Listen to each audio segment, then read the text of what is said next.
Hello, I'm the Media Wiz, because one art form wasn't enough, and welcome back to another episode of...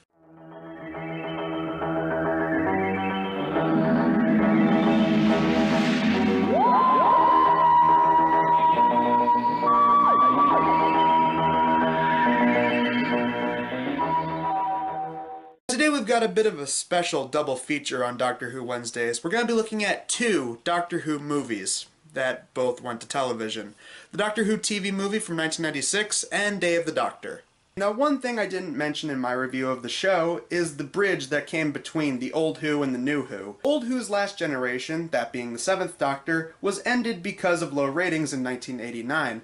So in an attempt to revamp the show, BBC of England teamed up with Fox of America to make a TV movie in the hopes that it would result in a potential new series. The movie was received very mediocrely, which naturally resulted in this not getting its own series. The movie starts with the 7th Doctor monologuing about how the Master was held on trial by the Daleks and eventually disintegrated into ashes and dust, and his remains are being locked away in a box and being kept by the Doctor for safekeeping. He lands in San Francisco, 1999, and gets shot in the middle of a gang war. He is taken to a hospital, and despite best attempts to try and explain he's not a human, he flatlines. Soon enough, he is taken to a morgue and under the watch of a pre-Mad TV Will Sasso. He transforms from the 7th to the 8th Doctor in no time as the Master, who is now a slime snake thing, takes control of the body of Eric Roberts. As the 8th Doctor comes to, he faces amnesia due to the anesthetics that he was given the other night during the surgery. Just go with it. Grace, a doctor who operated on him the previous night, finds him and thinks that he's just a loon, but after seeing the scar marks and the mention of 2 hearts, she knows that it's him. As Master Eric Roberts runs around the city donned in a Terminator cosplay, he ends up recruiting one of the young gangsters, Chang, for help. The Master's plans are to take the Doctor's regenerations using the Eye of Harmony. Over time, the Doctor not only gets his memories back, but also forms a relationship with Grace. With the eye being open, soon the world will be sucked away into oblivion, so it's up to our heroes to stop them. The good guys and the bad guys race to this museum to get a beryllium chip to fix the TARDIS before midnight. Midnight? Why is it always midnight? Getting back to the TARDIS, the bad guys show up with Master... What the hell is that? I mean, what is this, Dracula 2000? Oh, whatever. Using this goo that he spat onto Grace earlier, he mind controls her. Now the Doctor is strapped up to have his regenerations taken away from him, and the Master kills Chang. Grace is unbrainwashed, and her eyes are used to open up the Eye of Harmony, which is about to destroy all of the Earth, until Grace sets the TARDIS to temporal orbit and stopping the Master's plans. The Master and Grace have a bit of a scuffle, which results in her dying. The 2 Time Lords fight, and the Master is sucked away into the Eye. And then time goes back a couple of seconds, bringing Grace and Chang back to life. Again, just go with it. So the year 2000 happens, there's some heartfelt goodbyes, and a final kiss, the Doctor takes off, and the movie's over. My thoughts on the movie? It's... okay. The things in the movie that definitely keep it down are the subpar story and the very TV movie effects. I mean, Doctor Who has had some pretty laughable effects throughout history, but damn, this is pretty bad. Story elements like the amnesia and the literal ticking clock to midnight just felt either bland or cliche. And also, why the hell was the Doctor half human? Like, he never was before, and it was never brought up in any other generation as far as I know, so why? And this is a total fanboy nitpick, I know, but it's kind of bizarre that they had to change certain words around. Like, instead of saying you have 13 regenerations, they say you have 13 lives. Then again, this was a dual production between a British company and an American company, as well as a revamp to try and bring in some new American audiences. But the definite silver lining that this movie has for me are the actors and a lot of the character interaction. Eric Roberts as the Master goes full ham with his performance, and he's pretty funny at times, especially with his interactions with Chang. Grace is easily a really good companion for the Doctor, and they do have a really fleshed out relationship between them. But easily the best thing in this movie is Paul McGann as the 8th Doctor. He fully embraces the eccentric charm of the Whos that came before him. And honestly, I would have loved to see him in his own Doctor Who series. Thankfully though, he did get to reprise his role in a lot of the audio dramas. So while it's nothing great, I still think it's a dumb little TV movie that's very cheesy and stupid as hell, but enjoyable at the same time. Now, we look at Day of the Doctor. While not technically a movie, this special was hyped up like it was one. For God's sakes, it ended up in movie theaters, so I think that's good enough. This 50th special anniversary had one big major hardcore marketing strategy. David Tennant and Matt Smith would cross over. That sold me instantly. So, let's talk about how awesome Day of the Doctor is. We begin with the 11th Doctor and Clara being taken to the National Gallery by UNIT. They say that there's some kind of mystery going on with these dimensional paintings that are made by Time Lord technology.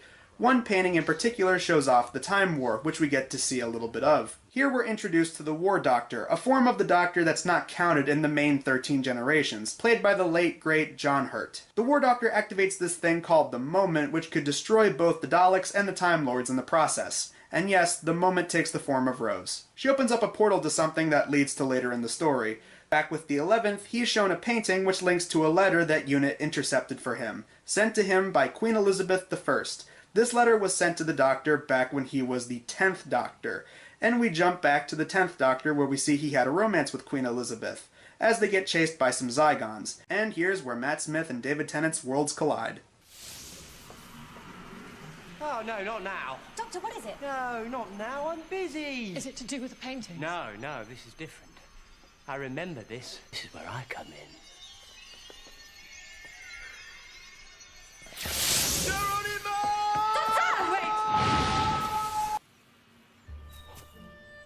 Who is this man? That's just what I was wondering. And this is easily my favorite part of this entire movie. Seeing these Doctors interact with each other is just so amazing, and all the banter they have between each other is just juicy. Compensating? For what? Regeneration, it's a lottery. Oh, he's cool. Isn't he cool? I'm the Doctor and I'm all cool. Oops, I'm wearing sand shoes. Are you his companions? His companions? They get younger all the time. You're my future selves. Yes. Am I having a midlife crisis? Why are you pointing your screwdrivers like that? They're scientific instruments, not water pistols. Loving the posh, gravelly things. Very convincing. Brave words, Dick Van Dyke. They're screwdrivers. What are you going to do? Assemble a cabinet at them? It's, timey-wimey thing. Timey what? Timey-wimey? I've no idea where he picks that stuff up. Above the tower, breakfast at 8, please. Will there be Wi-Fi? Are you capable of speaking without flapping your hands about? Yes. No. I demand to be incarcerated in the tower immediately with my co-conspirators, Sandshoes and Grandad. Grandad? They're not sand shoes. As they get arrested by some royal guards under the command of a Zygon disguised as Elizabeth, Clara shows up to help. How did you do that? Wasn't locked. Right.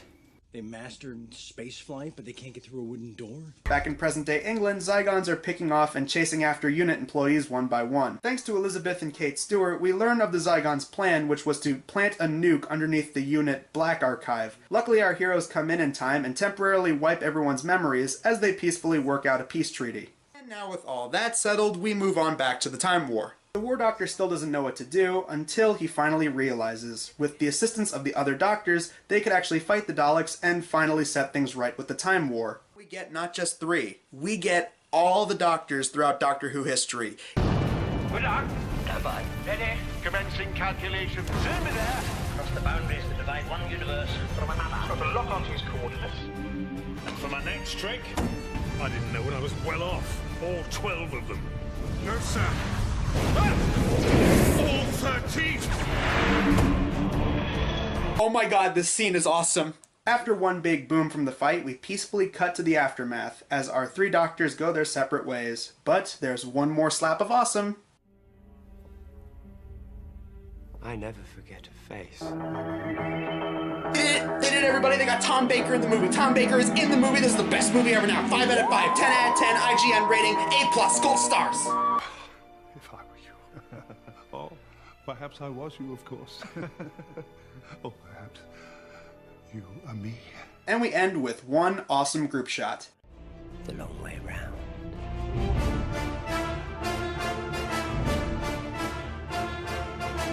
That was Day of the Doctor, and as a 50th special, it celebrates everything that we came to love about Doctor Who. The character chemistry is great. David Tennant, Matt Smith, and John Hurt definitely sell this thing. The story is great, and I like the connection with the War Doctor and the connection to the Time War, and that ending with all the Doctors. Movie, you spoil us. Point is, Day of the Doctor is freaking awesome. Tune in next week when we look at all 12 of the Doctor Who Christmas episodes. I'm the Media Wiz, because one art form wasn't enough.